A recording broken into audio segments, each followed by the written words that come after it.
Well, hello friends. Thank you so much for joining me. In this tutorial, we're going to make this beautiful beanie. Now, it is a reversible beanie. I'll show you in a second the color switches on the other side. This one's predominantly green, whereas on the other side, it's predominantly pink, which is just at the base and the top. And friends, we are going to make this on our 46 needle Addi, but you can go ahead, use your 48 needle Sentro if that's what you have, and it'll be perfect. Please be sure and find the matching scarf that goes with this, and I have posted at the same time that I posted this beanie, so you'll find that quite easily on my channel. It has a magnetic clasp so that you can open that little section at the bottom there and have it straight rather than having a pass through there for the scarf. So you're going to want to check out that tutorial as well. I'm using Lion Brand Heartland yarn for this project, and all the color names will be in the description box below. Thank you so much for joining me. Don't forget to hit that like and subscribe, and come on over and join my Facebook group. All right, friends, once you have your supplies, let's get started. Let's get started. I'm going to bring my last white and my first black needle in line with my yarn feeder. Of course, I'm using my Addi 46 needle machine. You can use your 48 needle Sentro. That will be perfect too. And I'm using Lion Brand Heartland yarn in the color Kobuk Valley. This beanie matches the scarf like I mentioned in the beginning of the tutorial here.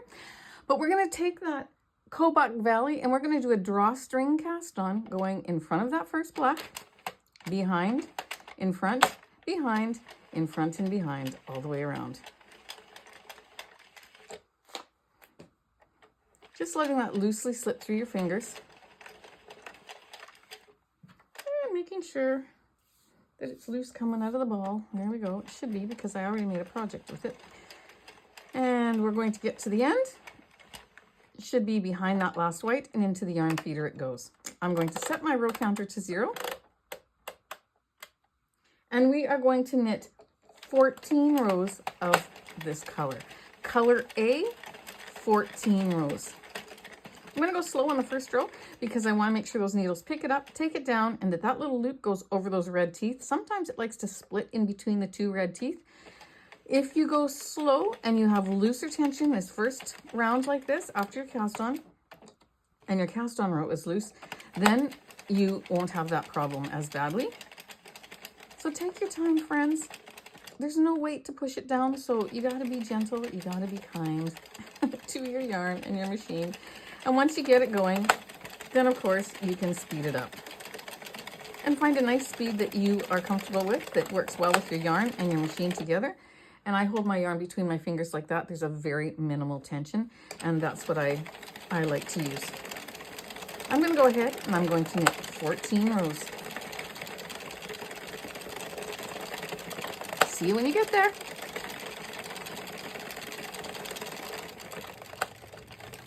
I am just finishing up row 14. I see that black divider coming around.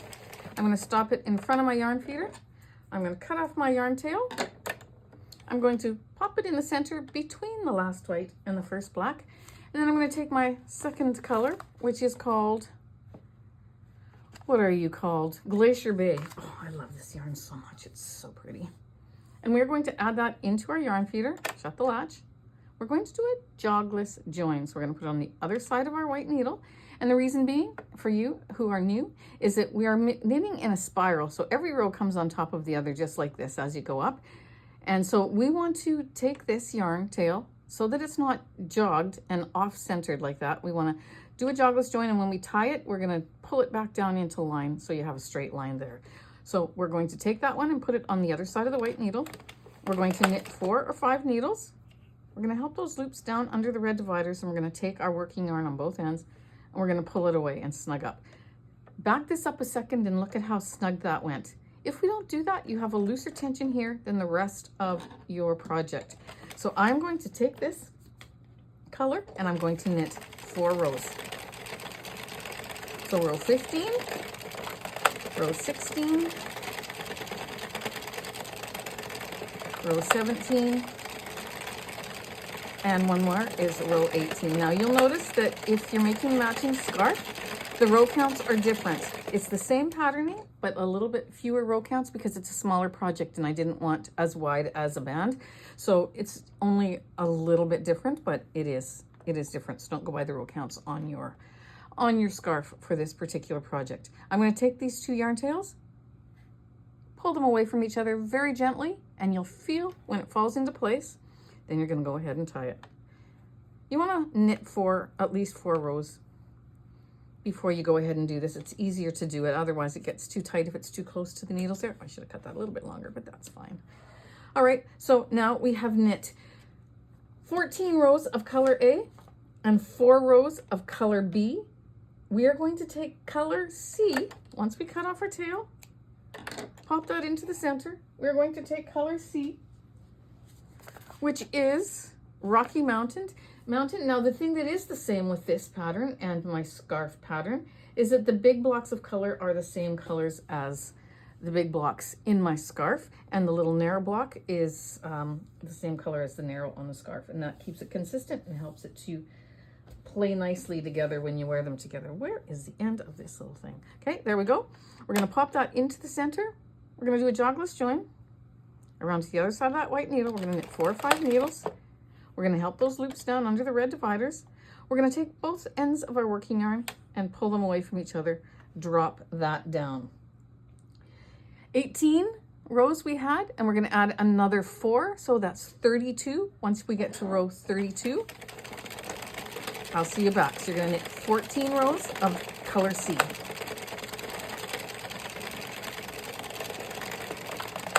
Here we go. Oh, these colors are so beautiful. I'm losing my mind. Keep going, friends. See you at row 32.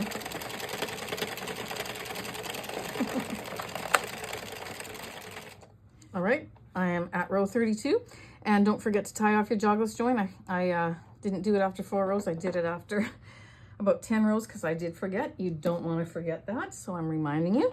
You're going to take that out. You're going to put it between the last white and the first black, and you're going to go ahead and take color B again, which is your blue, your thin stripe. You're going to do a jogless join. You're going to knit 4 or 5.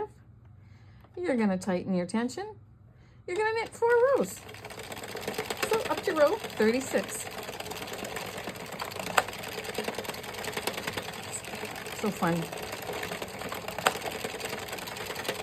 And one more. That's row 36. I'm going to stop with the black divider in front. I'm going to take my 2 tails and I'm going to gently pull away from each other. And again, it stops when it's supposed to stop. If you pull gently, it'll automatically stop. If you pull with too much force, it's going to keep going, and then it's going to gather it on the other side rather than you're going to have a messy knot. I'm going to take that blue and I'm going to cut the tail. I'm going to pop it into the center. And now, so we've got color A, color B, color C, color B, and we're going back to color A. And we're going to pop that into the yarn feeder. We're going to swing it around to the other side. We're going to knit 4 or 5 needles. We're going to fix that tension, and we're going to knit 16 rows that will take us to row 52. This is a quick beanie, but such a beautiful one. So 16 rows, because this beanie does not have a fold-up brim. This 16 rows, which is a little bit wider than that, is going to look like a brim. I'm going to keep going until I have row. Oops. The reason why I did that is because my yarn was too tight coming out of the ball and my handle struggled. And I got a knot in my ball. I'm going to do 16 rows and I'll see you back.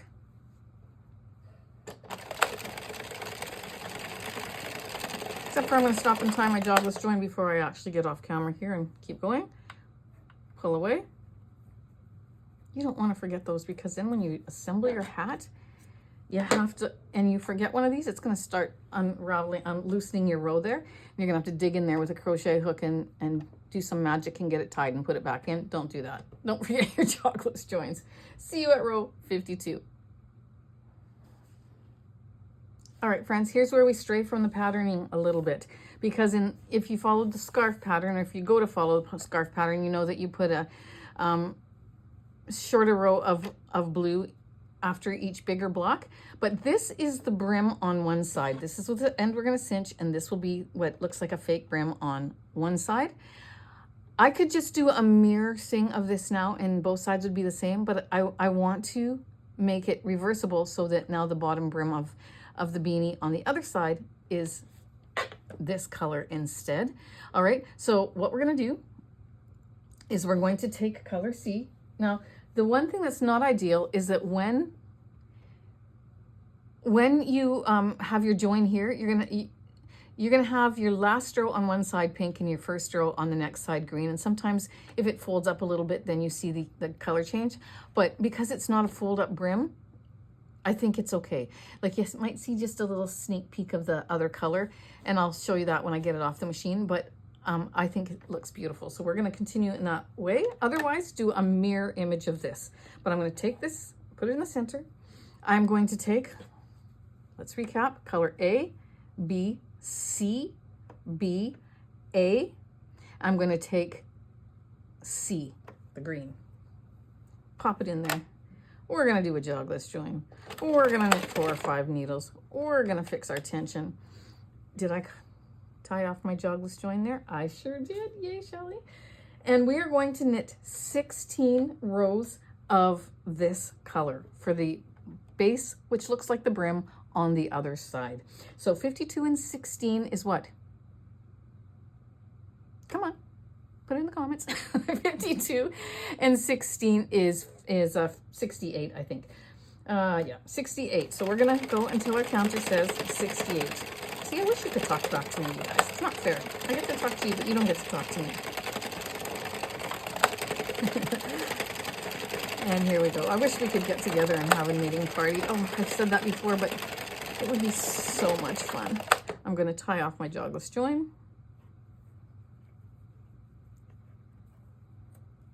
And I'm going to cut that.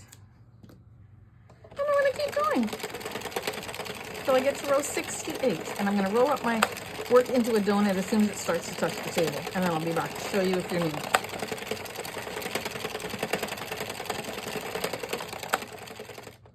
All right, my work is starting to touch the table, which means if I keep knitting, it's going to bunch up, and it takes the slack, or it takes the tension and makes it looser around the inside of the barrel here, which makes it harder for your yarn to slip down over your needle. But mostly it's because if it bunches up too much, you could drop a loop off your red teeth and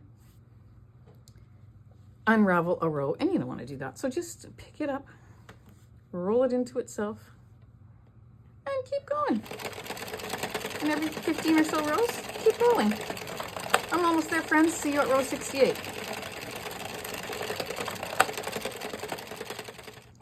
I'm at 68. We're going to cut that yarn tail, open our latch, pop this between the last white and the first black, and we're going to take our blue color and we're going to pop it in there. Do a jogless join. Knit 4 or 5. Pull tight. We're going to knit 69, 70, 71, and 72. 4 rows.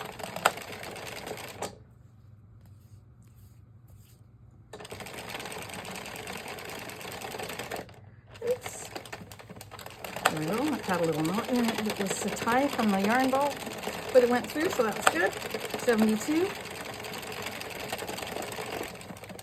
We're going to tie our jogless join.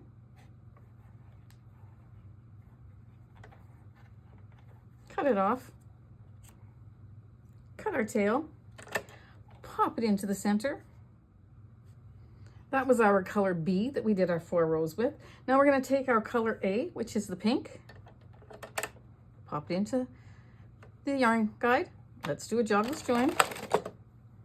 Let's fix our tension. See how loopy that gets? We're going to knit 14 rows. But after the 4th row, we're going to, 4th or 5th row, somewhere in there, we're going to tie our jogless join. We'll do one more. And let's actually do one more. And I'm going to pass that, and I'm going to fix my jogless join. cut that off. So 14 rows of this color, color A, will take us to row 86. It's not fair, I have to do all the math. Row 86, and then I'll see you back. I finished row 86. I'm gonna cut my yarn tail, pop it in the center between the last white and the first black, and I'm going to take color B, which is my narrow section, and we're going to do 4 rows.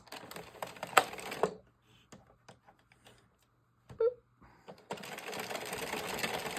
Taking us to row 90. I forgot to do a jogless join. What was wrong with me? That's okay. So what that means is you can just tie it. Just tie it like normal. It happens. So don't feel bad when you do it, because I do it too. Okay. And one more. There we go. I'm going to cut off that blue. Open the latch. Pop that into the center between the last white and the first black. And I'm going to grab my green. And I'm going to pop that in. I'm going to do a jogless join. How come you didn't remind me on the last row? 4 or 5 needles. Fix my tension. We are going to do 14 rows of this green. That will take us to row 104. I'm going to roll this up a little bit more. There we go. 104. I'll see you when you get there. I'm going to tie my jogless join after 4 rows.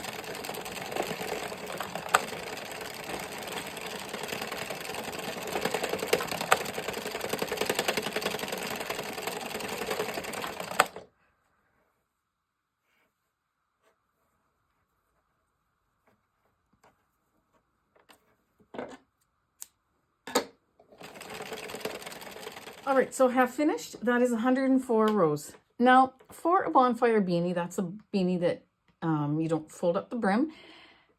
100 rows is a nice length for an adult brimless beanie, but you can take that to 105, 110. 110 will give you a little bit of will give you a slouchy brimless beanie. But for my row count's sake, I took it to 104 so that I would have a nice even count. So you have wiggle room in there.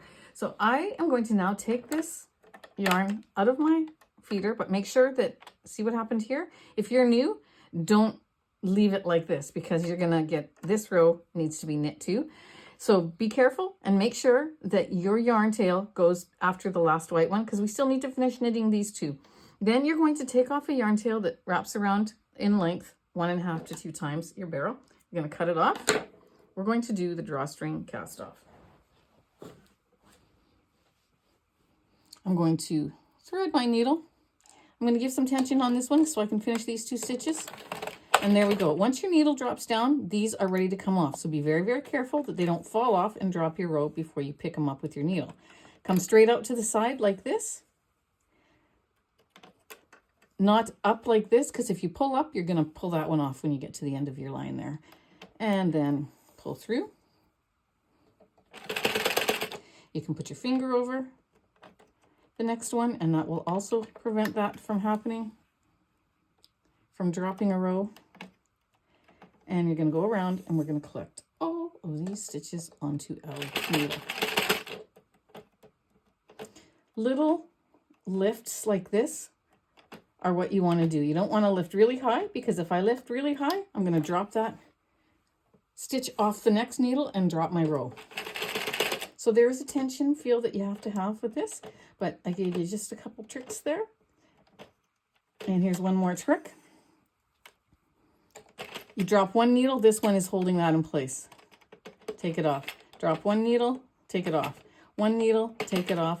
And then the needle right after it will hold the stitches. So if you are new, you might want to do that. All right, go ahead, remove all your stitches.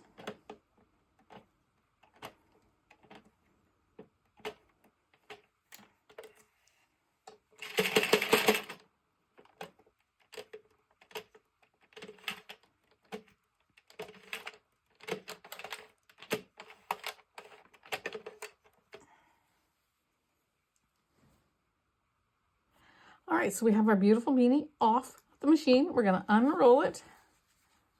We're going to stretch it widthwise and lengthwise. Don't forget to do this part, friends. Just lines up all those rows and makes everything soft and beautiful, and you can't forget it. We're going to take the end where our needle is already attached. We're going to pull. Smooth out your top. Always smooth it out. Don't just pull until it gets as tight as it can get, because you'll have a messy top. I'm going to take, before I get it all the way tight, my cinch guide. Now, I use Pom-Kins removable pom holders, which I will link in the description box below where you can get them. If you follow me, you know that I love these things. They're one of my favorite things because you tie your pom-pom to them and then you insert it and they just spring out, and they're easy to put in and put out. And they come with a cinch guide, which tells you how wide you need to leave this open. Okay, so I'm going to take this tail and I'm going to go around the top row of stitches just one time to reinforce. Now you can wear this pom-pom or this beanie without a pom-pom on it, and this hole is not too big. Nobody will notice it, and it still looks beautiful. All right, but this just allows you to put a removable pom-pom in there so you can switch out your pom-poms at your leisure. Now that that's tight, I'm going to just pick up a strand there and I'm going to tie it off. Just like that. I'm going to go ahead and I'm going to do it to the other side. Same thing. Pull. Pull, pull, pull. Smooth out. Cut this off so it's not so long to deal with. Put your cinch guide in there, and if you don't have a cinch guide, you can, or if you lose it, just put a pen in there. That's a nice length. That's a nice, nice hole size as well. I'm going to do the same thing. I'm going to go around. I'm going to reinforce the top row of stitches.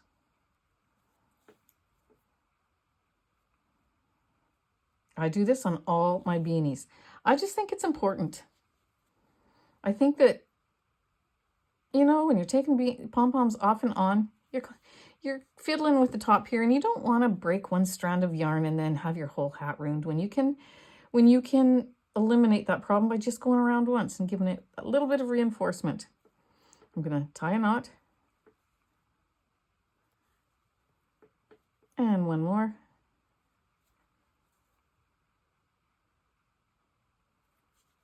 Take the cinch guide out. Put my beanie in half. One side and one half inside the other. Now, if you watch earlier videos on my channel where I use a cinch guide, I will put it in half and then I'll use that. But I have since changed my way of doing it, because then if you do it my old way and you've seen that, you know what I'm talking about, then there's a strand of yarn that gets caught in there, and sometimes it's hard to get your pom-pom in and out. So I'm going to stick this back in there now that I have both of them tied off. It's in between both holes. And then I'm going to take this piece of yarn. I just want to seam these two together. It takes a little extra time, but very, very little. And I'm going to go through both layers till I get to the other side, right close to that edge too. See, I'm right on that seam.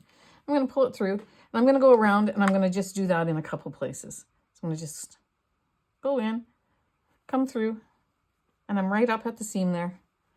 Pull it through, and I'm going to just do that again in 4 or 5 places, 4 or 5 times, just so that the two halves stay together.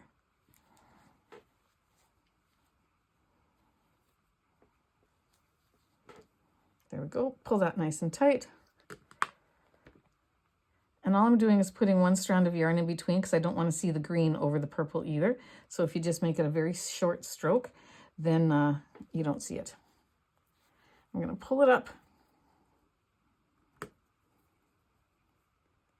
I'm going to go in one more time. See, it didn't take long. Sometimes the attention to detail, if you pay attention to detail, then it takes you a little bit longer. But I mean, how long did that take? A couple minutes? Not even. But in the end, so I'm going to take this one over to where this other yarn tail is. Then I'm going to tie these two together.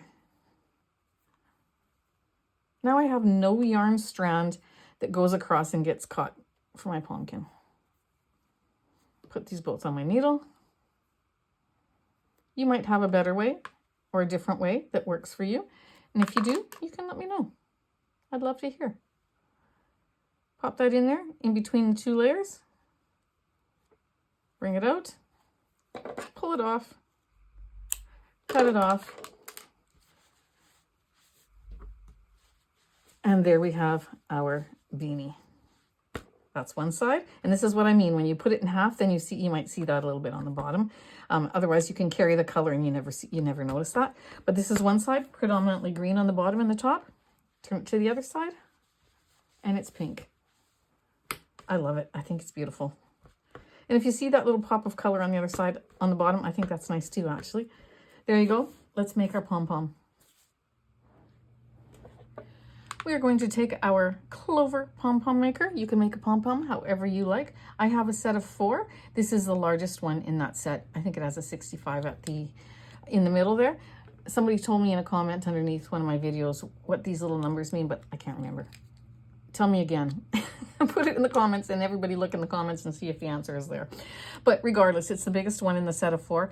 I also have a jumbo pom-pom maker, which I love, but I'm going to go with this one, this size. I'm going to take all 3 strands. I have a video on this, but because I'm using 3 strands here, I just want to show you how I do it. I'm going to wrap and wrap. Where'd the third one go? I noticed there was no pink showing through. The pink let go. So I'm going to do that again. All I did was unwind it, add the pink. We're going to keep going. No sense starting over and pretending that it didn't happen, because it happens to all of us. So I say it in every video. I like to show you some of the little flub ups, because they're not really flub ups, they're part of crafting. And we're going to keep winding and winding until we fill that little space, this little space right here. Evenly winding back and forth. And I think that's full enough. Not quite to the top. So if I hold this over here, you can see there's still a little space in there. That's how I like to do it. Close my pom-pom maker. Oftentimes I will fill it completely as well. So it just depends what mood I'm in. Then I have more trimming to do, but where are my scissors? There they are. And I'll cut that off. I'll open the other side and we'll do the same thing.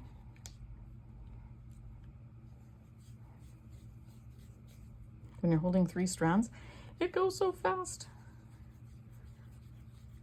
Back and forth, back and forth. I'll link these clover pom-pom makers in the description box below as well. You guys, I'm a part of the affiliates, Amazon affiliates program.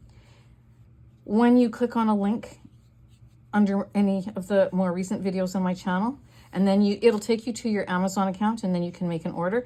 You do not have to order the item you click on. So if ever you're going on Amazon and you have an order to make, click on one of my things, then exit out of your shopping cart when you when you get there, and that will help support my channel. I get a very small commission from your order, but I do get one, and so it does make a difference.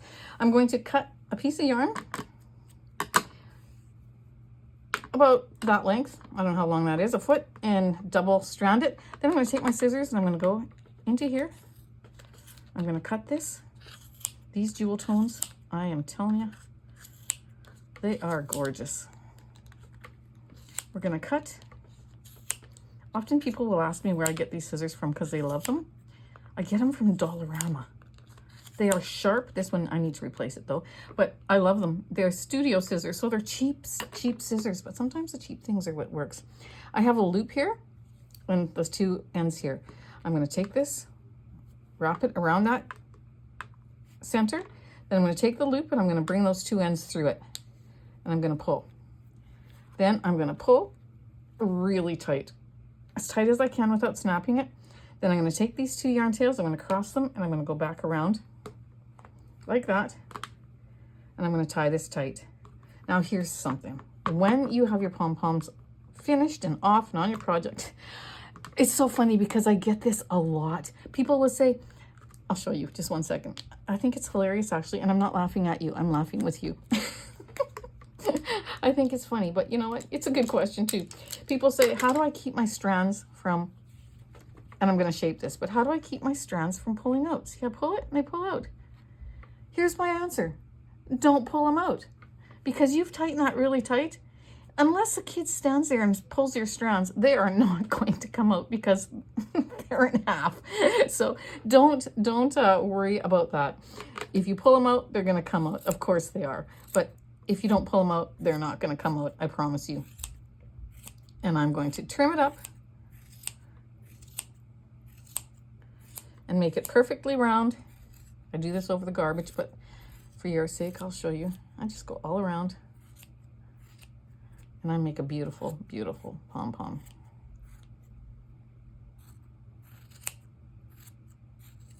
Get it all nice and even.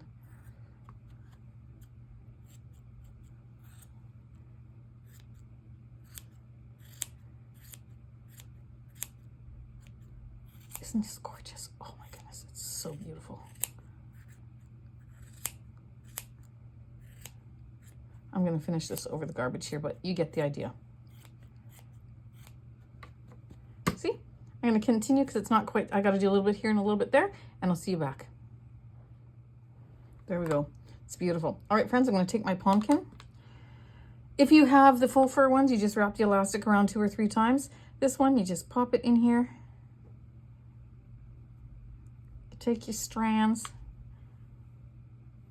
You tie a firm knot. Then I wrap it around once and once the other way. Oops, wrong way, opposite way. The point is you just wrap it around. A couple wraps, tie a firm knot, and again, and again.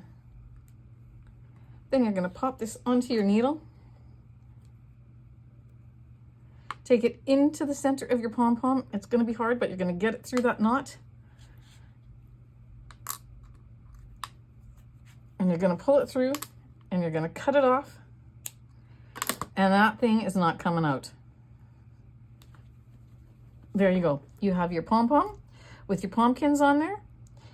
And if you have weak fingers, it is a little bit hard to, it's not hard, but it's got some kickback, but that's how it's supposed to be.